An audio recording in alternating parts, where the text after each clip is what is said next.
धुले विश्राम गृह में करोड़ों रुपए मिलने के मामले पर अब अंदाज समिति के अध्यक्ष और विधायक अर्जुन खोतकर ने खुलकर सफाई दी है।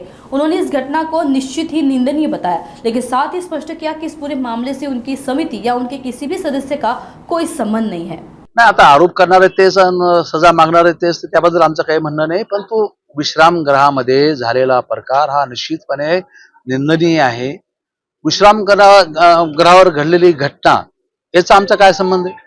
आमचा एक तरी सदस्य आल्यापासून विश्रामगृहाकडे गेला का?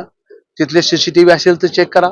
एकही सन्मान्य सदस्य त्या ठिकाणी गेलेला नाही। त्यामुळे तिथं घडलेल्या घटनेला किंवा तिथं घडलेल्या बाबीला सन्मान्य सदस्य कोणीही आणि समितीही जबाबदार नाही। नाही, अजिबात नाही, त्याच्यावर आमचं कंट्रोल नाही।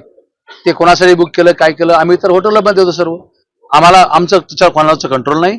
आणि 100% तो तिथं राहत नव्हता त्या रूम मध्ये, 100% सीसीटीव्ही तपासा, 100% त्या रूम मध्ये 102 मध्येच ना ती रूम, 102 रूम मध्ये तो राहत नव्हता। आता समजा मी 105 रूम 103 नंबर मध्ये राहतो आणि 102 मध्ये काही घडलं, तिथं कोणी गांजा आणून ठेवला, कोणी ड्रग्ज आणून ठेवला, जबाबदार मी आहे का? जबाबदार? अरे ऐका, याला जबाबदार आम्ही आहेत का? आता एखाद्या गोष्टीमध्ये काही घडलं असेल तर त्याला समिती कशी जबाबदार असू शकते मित्रांनो? माननीय मुख्यमंत्र्यांनी यामध्ये उच्चस्तरीय चौकशी जाहीर केलेली आहे।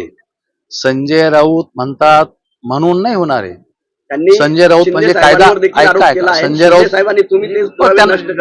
त्यांना तेवढंच काम आहे, बाकी काय काम काय दुसरं? संजय राऊत कोण म्हणजे सुप्रीम कोर्टाचे न्यायाधीश आहेत का? ते सांगतील ते झालं पाहिजे का राज्यामध्ये? ते सांगतील ते होईल का राज्यामध्ये? ते सांगतील ते होईल का राज्यामध्ये? किंवा मी सांगतो ते होईल का? किंवा तुम्ही सांगता ते होईल का? कायदा काही नाही का? कायद्याने एक लक्षात घ्या, कायद्याने काही जरी असले तर कायद्याने वेळ द्यावा लागतो का नाही तपासाला? की आज उच्च न्यायालयाने आज फाशी दिली असं होत असतं का? आज उच्च न्यायालयाची फाशी होऊ शकतं? असं नाही होऊ शकत। तुम्ही आपण